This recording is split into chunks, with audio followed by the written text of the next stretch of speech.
bagaimana hati kita ini bisa mencintai Allah Subhanahu wa ta'ala, sementara hati kita disibukkan dengan cinta selain Allah atau ingatan-ingatan selain Allah Subhanahu wa ta'ala. Datang cahaya tadi, dilihatnya hati kita penuh hal yang demikian, tuan-tuan sekalian, dia tidak dapat tempat untuk menetap di hati kita itu. Kenapa dia tidak mendapatkan tempat? Karena hati kita itu dipenuhi dengan rupa-rupa asar. Min suwaril asar itu artinya rupa-rupa asar. Lalu apakah rupa-rupa asar itu? Kahubbil mal, seperti cinta kepada harta tadi.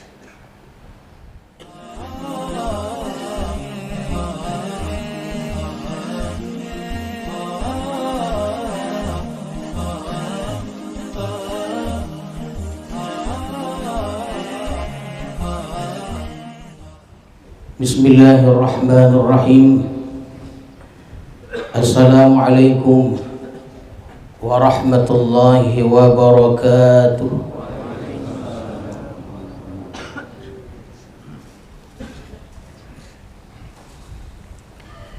Alhamdulillah,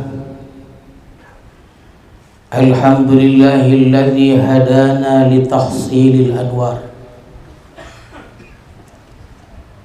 wa amarna bi tasfiyatil qulubi wal asrar anis sifati dhamimati wa su'il asar. Ashhadu an la ilaha illallah wahdahu la syarika lahu rabbul ghaffar, wa ashhadu anna sayyidana Muhammadan abduhu wa rasuluhul mukhtar. Allahumma salli wa sallim wa barik ala sayyidina wa maulana Muhammadin nuril anwar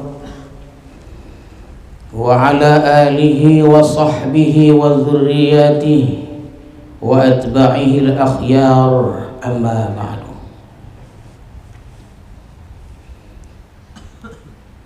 Tuan-tuan para khalifah, para salikin, hadirin hadirat, serta para tetamu sekalian, baik yang datang dari dekat maupun yang datang dari jauh. Kebetulan pada malam hari ini datang saudara-saudara kita dari negeri jiran Malaysia. Alhamdulillah, marilah kita bersyukur kepada Allah Subhanahu wa ta'ala yang telah melimpahkan rahmat dan hidayahnya kepada kita semua, sehingga pada malam hari ini kita dapat meneruskan pengajian hikam kita. Mudah-mudahan senantiasalah kita dalam rahmat Allah Subhanahu wa ta'ala. Salawat dan salam kita ucapkan dan kita sampaikan kepada Rasulullah sallallahu alaihi wasallam beserta keluarga, para sahabat dan para pengikut-pengikut beliau. Mudah-mudahan hadirin sekalian, kita mendapat syafaat Rasulullah di hari kemudian nanti. Amin ya rabbal alamin. Al-hikmatul khamisatu ba'dal mi'atis saniyah min al-hikamil ata'iyah. Qala al-imam al-arif billah Ahmad ibnu Atha'illah as-Sakandari rahimahullah wa nafa'ana bi'ulumihi wa asrarih. Maka pada hikmah yang ke-205 dari Al-Hikam Al-Ata'iyah telah berkata pengarang Imam Ahmad ibnu Atha'illah as-Sakandari rahimahullah wa nafa'ana bi'ulumihi wa asrarih. Kata beliau, rubbama waradat alaikal anwar fawajadatil qalba mahsyuan bisuwaril asar fartahalat haitsu ja'an. Seringkali datang atas engkau cahaya-cahaya dari Allah, maka cahaya itu mendapati akan hati dipenuhi dengan rupa-rupa asar. Maka pergilah cahaya itu sekira-kira dia datang. Itulah lebih kurang terjemahan hikmah yang ke-205 ini.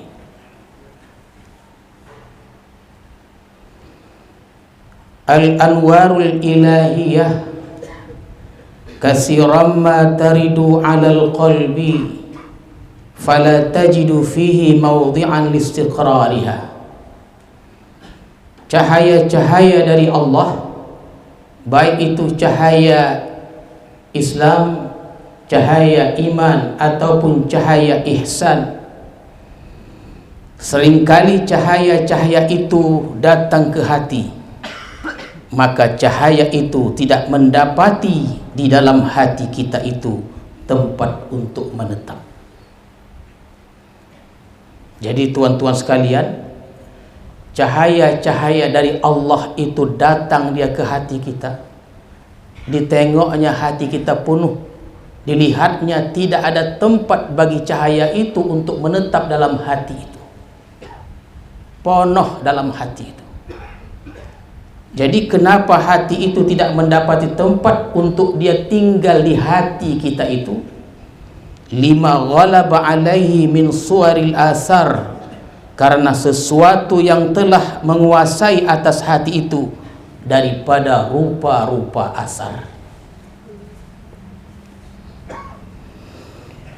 Ibarat satu wadah, tuan-tuan sekalian. Wadah ini dia hanya dapat diisi apabila wadah itu kosong dari segala sesuatu. Barulah wadah itu dapat diisi kalau wadah itu kosong. Dan kondisi ini tidak hanya berlaku bagi benda, tapi juga berlaku bagi keyakinan, kerendahan hati dan kecintaan tuan-tuan sekalian.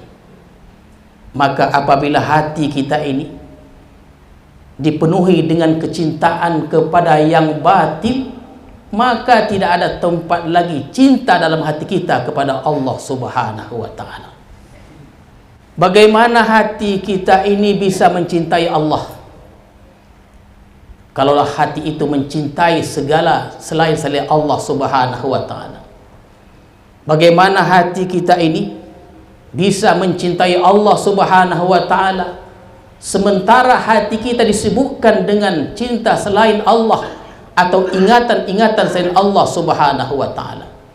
Datang cahaya tadi, dilihatnya hati kita penuh hal yang demikian, tuan-tuan sekalian, dia tidak dapat tempat untuk menetap di hati kita itu. Kenapa dia tidak mendapatkan tempat? Karena hati kita itu dipenuhi dengan rupa-rupa asar. Min suwaril asar itu artinya rupa-rupa asar. Lalu apakah rupa-rupa asar itu? Kahubbil mal, seperti cinta kepada harta tadi. Kalau hati kita disibukkan cinta kepada harta, mimpi kita mimpi harta, khayalan kita khayalannya berupa harta, tak lain tak bukan hati kita disibukkan dengan harta. Kalau hati kita sibuk dengan hal ini, tidaklah mau cahaya tadi masuk ke dalam hati kita itu.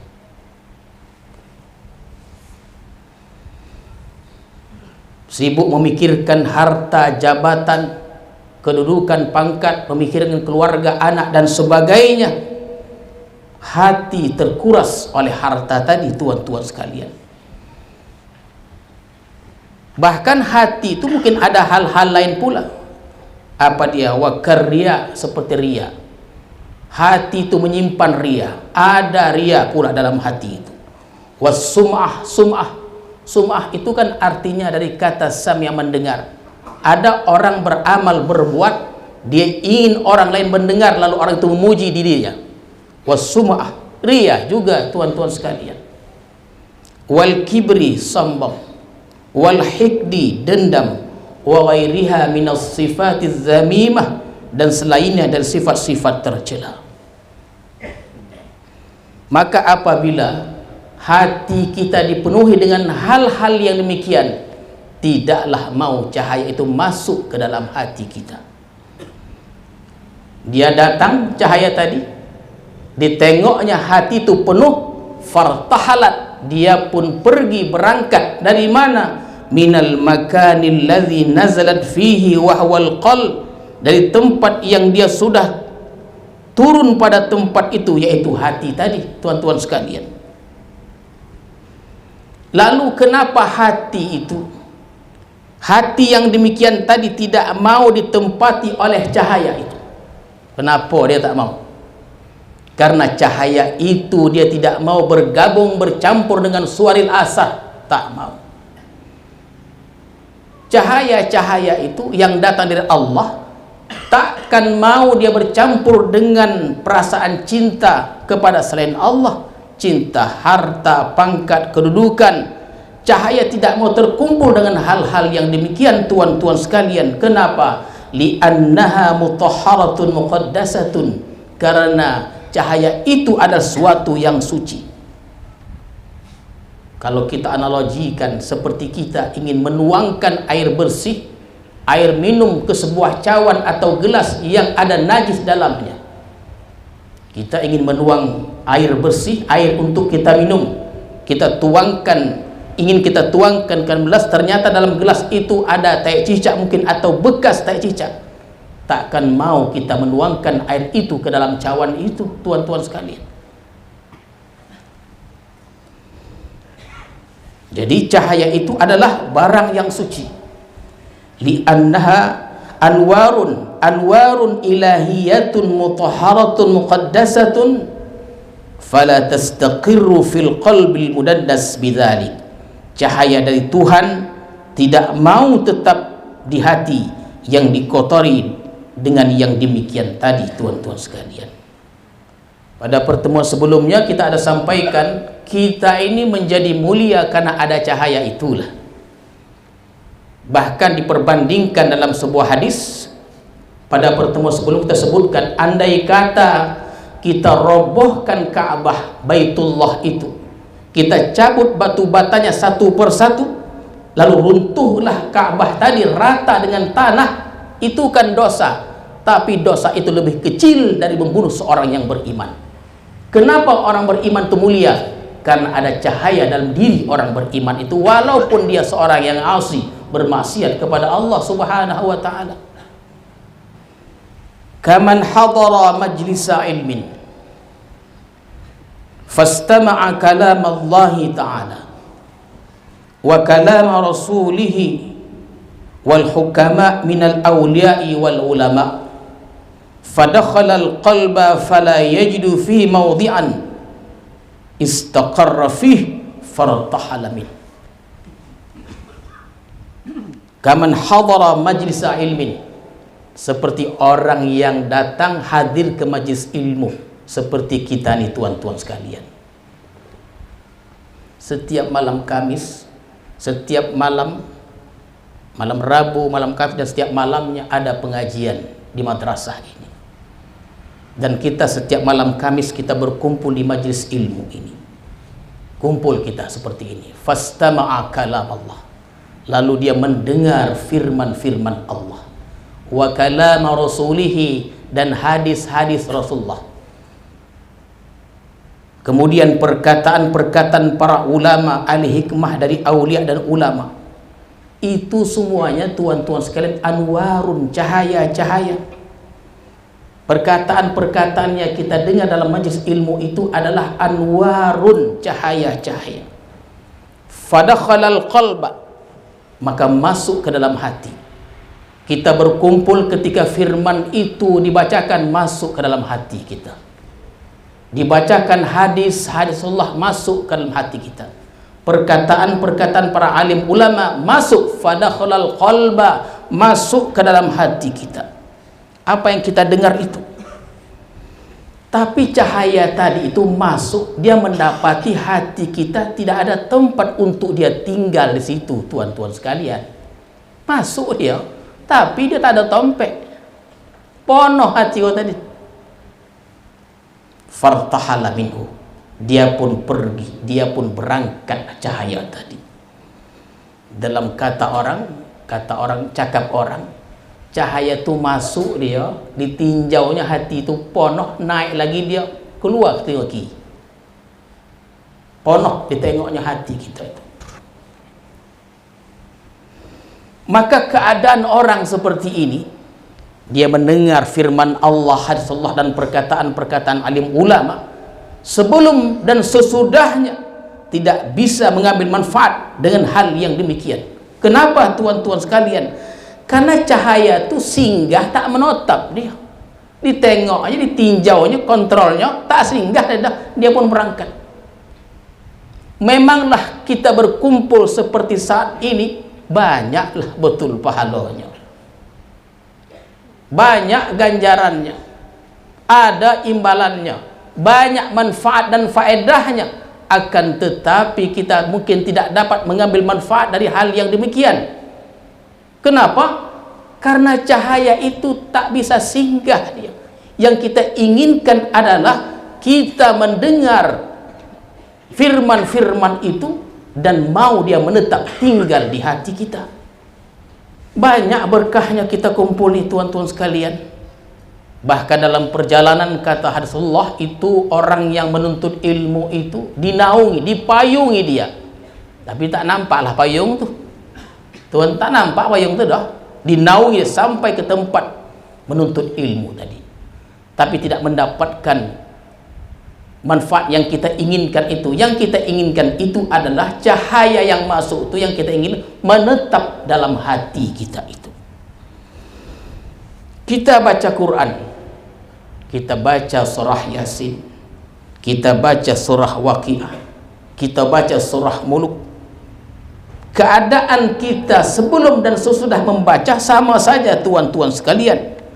Padahal cahaya itu masuk dia, cahaya masuk ke dalam hati kita, tapi cahaya-cahaya dari ayat-ayat yang kita baca itu, surah-surah kita baca, tidak mau singgah dia. Kenapa? Hati kita sudah penuh dengan suaril asar, dengan rupa-rupa dunia tadi itu.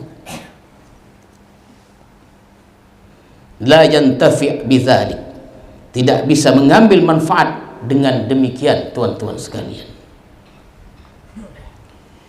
Imam Ibnu Athaillah menerangkan kepada kita bahwa rahmat itu, cahaya itu selalu ada, kata beliau. Kita i'tikaf di masjid, itu artinya kita mengundang cahaya itu. Datang kita masjid, itu mengundang cahaya. Datang kita ke majlis pengajian, itu artinya kita mengundang cahaya. Kita undang cahaya, cahaya itu datang. Cahaya kau pantang tak diundang, dia datang dia tuan. Kita undang cahaya, cahaya datang. Tetapi siapkah kita melayani, menerima cahaya datang itu? Summa qala al-imam fil hikmatis sadisah ba'da al-mi'atis saniyah. Maka berkata Imam Ibnu Athaillah pada hikmah yang ke-206, tuan-tuan sekalian, farriq qalbaka minal aghyar tamla'u bil ma'arifi wal asrar. Kosongkan hati engkau dari aghyar, hal-hal yang demikian itu niscaya bisa memenuhi dengan ma'rifat dan segala rahasia-rahasia dari Allah Subhanahu wa ta'ala. Lalu bagaimana caranya supaya hati itu dia mau menetap? Kalau selama ni tuan-tuan tengoknya aja dia pergi. Sekarang bagaimana caranya cahaya itu mau dia menetap dalam hati kita ini? Kosongkan wadahnya. Kosongkan wadahnya dulu supaya muat, supaya engkau bisa penuhi hati dengan ma'rifat dan asrar itu. Farriq qalbaka ayyuhas salik. Kosongkan hatimu wahai orang yang bersuluk, orang yang berjalan menuju Allah Subhanahu wa ta'ala, min hubbid dunya wa ta'alluqi bi ghairillah, daripada cinta mencintai dunia dan bergantung kepada selain Allah Subhanahu wa ta'ala. Kosongkan hati kita.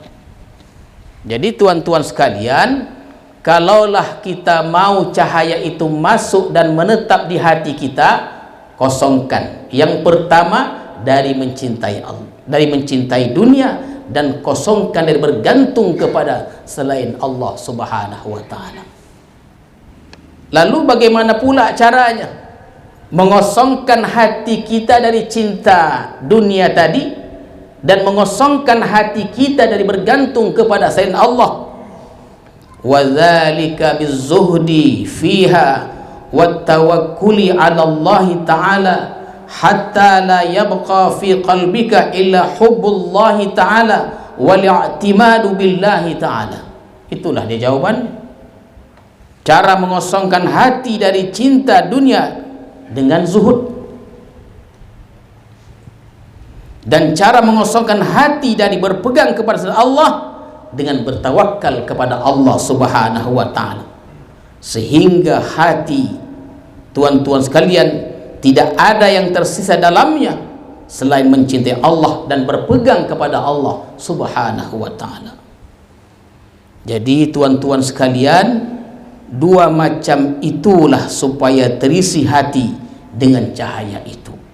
Kosongkan hati dari cinta dunia itu dengan zuhud. Kita sudah bicara panjang tentang zuhud itu. Zuhud itu adalah membuang segala yang melalaikan kita dari mengingat Allah Subhanahu wa taala. Buang. Dan zuhud ini banyak peringkat-peringkatnya tuan-tuan sekalian. Zuhud itu adalah membuang segala sesuatu yang menyebabkan kita lupa lalai kepada Allah Subhanahu wa taala. Sesuatu yang tidak melupakan kita jangan dibuang. Tidak semua dunia itu dibuang tuan-tuan sekalian. Dunia yang menyebabkan kita lupa pada Allah, buang. Yang menyebabkan ingat pada Allah, jangan dibuang. Yang dibuang itu pekerjaan-pekerjaan, tugas-tugas yang seringkali buat kita lalai kepada Allah Subhanahu wa taala. Pekerjaan yang buat kita bermaksiat kepada Allah, itu buang tuan-tuan sekalian, bizuhdi fiha. Jangan menambah pekerjaan pula. Ikut jabatan tak apa-apa. Ya, di kampung ketua, di luar kampung ketua juga. Semua jadi ketua dia. Ya, pergi keluar ketua, semuanya ketua. Kepala maksudnya. Satu kepala aja dia mengetuai satu organisasi, itu pun sudah kedodoran tuan-tuan sekalian. Kadang sembahyang, kadang tidak. Ditambah ketuanya lagi. Maka tugas-tugas pekerjaan-pekerjaan yang membuat kita lalai kepada Allah Subhanahu wa taala itu dibuang tuan-tuan sekalian. Kalau kita mau hati kita itu masuk cahaya-cahaya tadi, kalau tidak itu salah kita lah tuan-tuan sekalian.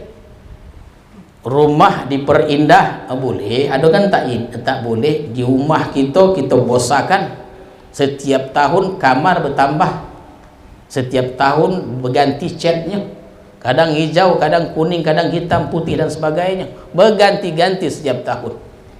Sawah diluaskan, ladang diluaskan, bisnis dikembangkan, ibadah dari dulu sampai kena itu aja. Tak ada perkembangannya tuan-tuan sekalian. Yang dikembangkan hal-hal yang dunia itu. Jadi dunia yang membuat kita ke jalan Allah itu ambil, dan buanglah dunia yang menyebabkan kita jauh dari Allah Subhanahu wa taala tuan-tuan sekalian. Jadi itu pengertian zuhud kepada Allah. Jadi zuhud itu mengosongkan hati dari hubud dunia dengan zuhud tadi. Jadi dia berperingkat-peringkat. Ada salah seorang sahabat Nabi sembahyang dia di kebun kurmanya. Tuan-tuan sekalian, dalam sembahyang itu teringatlah dia kebun kurmanya itu, karena kebun kurmanya luas akan dipanen.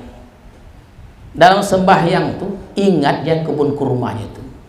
Setelah dia sembahyang, dia datang ke hadapan Rasulullah. Dia katakan, "Ya Rasulullah, kebun kurmaku yang luas itu kuwakafkan untuk kaum muslimin seluruhnya yang akan panen. Kenapa? karena kebun kurma itu telah melahirkan aku dari bagian Allah Subhanahu wa Ta'ala. Bisa kita begitu, tumpu gitu. Ada orang bertanya, kalau begitu sembahyang kita, tuan-tuan, sahabat Nabi itu dia sembahyang, teringat dia, disedekahkannya.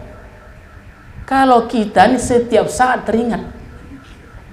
Kalau begitu cara zuhud tuh, tumpu kita, umah pun kita sedekahkan semua. Ada orang bertanya, Tuan, saya mau tanya, tanyalah. Dalam saya sembahyang, Tuan kan tadi katakan kalau kita ingat sesuatu, mengingatkan, melupakan kita kepada Allah, dalam sembahyang tuh saya teringat istri saya, Tuan. Macam mana tuh? Saya serahkan kepada siapa, Tuan? Bukan begitu, tuan-tuan, jangan salah paham. Tuan-tuan, jangan salah paham. Kita sembahyang, memanglah kata Al-Ghazali dalam kitab Ihya-nya, laqad kadzabta fi qaulika lillahi ta'ala, engkau telah berdusta pada perkataanmu lillahi ta'ala dalam solatmu itu. Adakah kita tak berdusta? Maka selalu kita katakan bahwa setiap orang ikhlas itu belum tentu jujur, tetapi setiap orang yang jujur itu pasti ikhlas. Kita datang ke madrasah ini, sembahyang kita ikhlas kita, tetapi dalam sembahyang kita tidak jujur. Kenapa? Dalam sembahyang kita ingat selain Allah Subhanahu wa Ta'ala. Dan itu pula dia bukan rukun, tuan-tuan sekalian. Oh, ada orang tidak mau sembahyang. Kenapa? Saya belum khusyuk. Jangan itu jadi alasan. Khusyuk ataupun tidak khusyuk diwajibkan kita sembahyang. Jangan kita ulang kalau kita tidak khusyuk. Level kita bukan sampai di situ. Maka kita katakan sembahyang yang sempurna itu 4 dia. Dapat kita mengerjakan 4 itu, itulah sembahyang yang sempurna. Yang pertama adalah berjamaah, karena fadilahnya lebih dari 27. Kemudian di awal waktu, kenapa? Ridwanullah, keridhaan Allah. Yang ketiga di masjid, kenapa? Baitullah. Dan yang keempat khusyuk, tuan-tuan sekalian. Inilah yang paling susah jadi.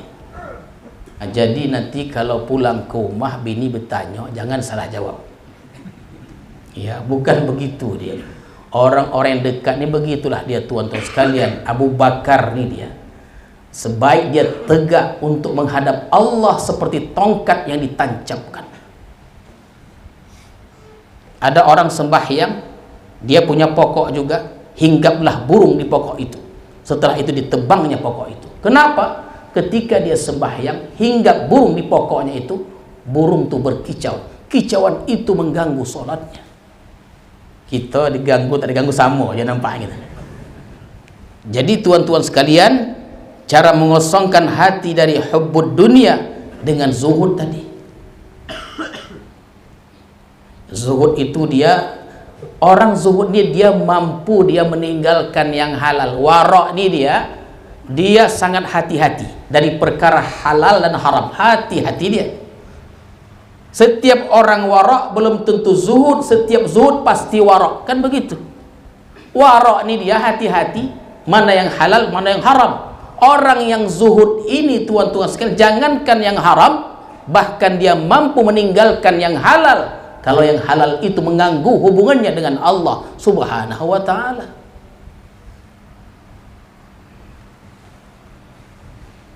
Kemudian mengosongkan hati dari bergantung kepada selain Allah Subhanahu wa Ta'ala. Macam mana caranya, tuan-tuan? Tawakal kepada Allah. Ada orang senangnya itu, gembiranya dengan selain Allah, gembira dengan jabatannya, dengan pangkatnya, keluarganya, kawannya, dan lain-lainnya.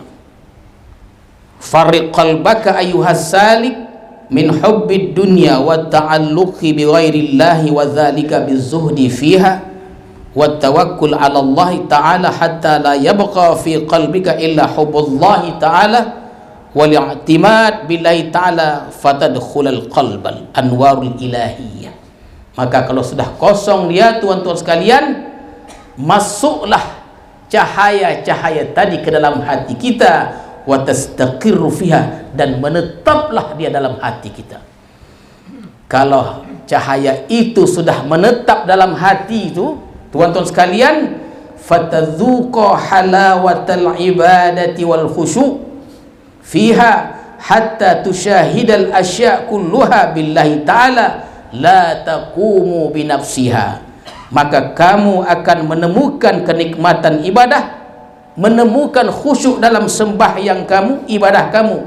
Akhirnya kita semuanya bisa menyaksikan segala sesuatu berdiri dengan Allah Subhanahu wa ta'ala.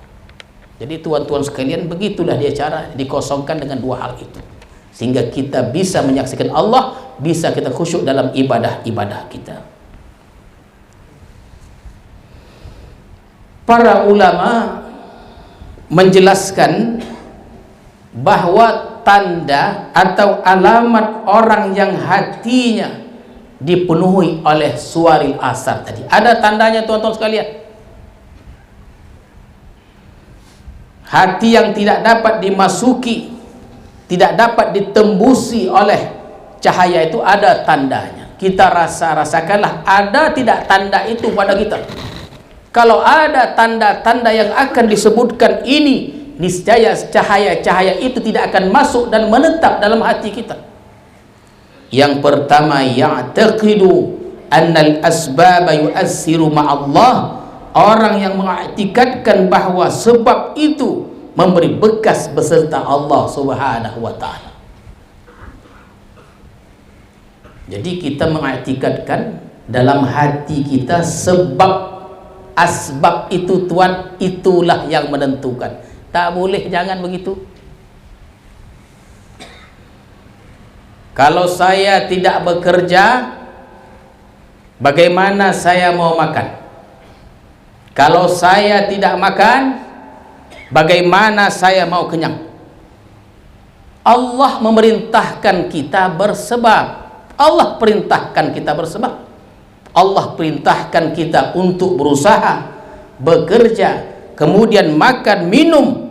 Tapi jangan sampai sebab itu sama dengan musabbib Allah Subhanahu wa ta'ala. Bisakah kenyang tanpa makan? Banyak tuan-tuan sekalian. Kita aja selama ini ya, konyang makan, konyang lah kita. Banyak di luar sana orang tidak makan tapi dia kenyang. Banyak datang ke Nosah ini mengadu. 4 bulan tidak makan, yang pada akhirnya meninggal beliau itu. Yang datang itu bukan sekali 2 kali, tuan-tuan. Tak mau makan, tak mau minum. Bahkan ada datang tak ada rasanya lagi, Tuhan. Ditarik rambut pun tak ada rasanya. Berbagai macam penyakit orang yang datang. Bisakah sembuh tanpa berobat? Bisa. Bisakah kaya tanpa usaha? Bisa. Tapi ingat, Allah itu memerintahkan kita untuk bersebab. Jangan lupa, Allah memerintahkan kita untuk berobat, tapi jangan i'tikadkan obat itu yang menyembuhkan. Sudah jelas kita lapar, jelas sudah. Kita ke dapur, kita ambil nasi, kita suapkan ke mulut kita, jelas kenyang. Dari lapar menjadi kenyang karena nasi tadi. Jangan coba-coba diiktikadkan nasi itu yang mengenyangkan. Jangan coba-coba kita bahwa sebab itu yang menentukan, tak boleh. Yang menentukan itu musabbib Allah Subhanahu wa ta'ala. Itu bicara tentang ini 4 tahun yang lalu, tentang asbab. Ada maqam asbab, ada maqam tajrid. Hikmah yang kedua atau ketiga, tuan-tuan sekalian, dah lama dah. Itu yang kedua. Yang pertama, yang kedua, tanda yang kedua, la yakhafu fima aw'adahu Allah ta'ala bin nar awil azabi awil la'nah. Dia tidak takut pada sesuatu yang diancam oleh Allah dengan neraka, azab dan laknat. Tenang aja dia. Yang ketiga, la yarju fima wa'adahu Allah ta'ala minal jannati aw ridwan. Dia tidak berharap, tidak tergiur dari janji Allah daripada surga dan keridhaan. Yang keempat, la yantafi bil ilmi, tidak mengambil manfaat dengan ilmu. Yang kelima, la yantafi bi mukhalatatis salihin, tidak mengambil manfaat dari berkawan dengan orang-orang saleh. Dia berkawan tapi kelakuannya makin menjadi-jadi pula. La yabki bi dzikril ma'siyah allati amilaha, dia tidak menangis mengingat maksiat yang pernah dilakukannya. Yang ketujuh, la yastahi bi mukhalafati sunnah wa khalqil muru'ah, dia tidak merasa malu berbuat sesuatu yang bertentangan dengan sunnah dan merusak kehormatan. Tuan-tuan sekalian, nah ini perlu dijelaskan ini. Dia tidak malu. Orang berangsur-angsur dah pergi ke nosah maghrib, dia masih duduk di rumahnya. Dia pandai-pandai kirim salam, ya katanya. Tak sama siapa tak kirim salam, tak kepada Allah, tak kepada malaikat. Orang berduyun-duyun datang ke masjid sembahyang maghrib, dia tenang-tenang duduk di muka rumah dia, tak ada malunya tak? Orang berduyun menuntut ilmu, dia tenang-tenang saja. Banyak kojanya tidak juga nonton TV-nya. Yang ke-8, la yakhsha bi tarki ta'ah, tidak merasa rugi meninggalkan taat. La yajid halawat ta'ah, tidak merasakan manisnya taat. Dan yang ke-10, tandanya Tuhan kalau ada ini, payahlah masuk cahaya itu dalam hati. La yahtammu bima asabal muslimin minal bala wal mihan, tidak prihatin terhadap bala musibah yang menimpa kaum muslimin. Demikianlah tuan-tuan sekalian, kita ni tradisi kita di Islam ni, kalau sudah hidup lampu, kita wajib berhenti. Mudah-mudahan ada manfaatnya pengajian kita pada malam hari ini. A'udzubillahi minasyaitonir rajim. Bismillahirrahmanirrahim. Alhamdulillahirabbil alamin wassalatu wassalamu ala asyrafil mursalin wa ala alihi wa sahbihi ajma'in. Allahumma zidna ilma warzuqna fahma walhiqna bis salihin. Allahumma ja'al jam'ana hadza jam'an marhuma wa tafarruqana ba'di tafarruqan ma'suma.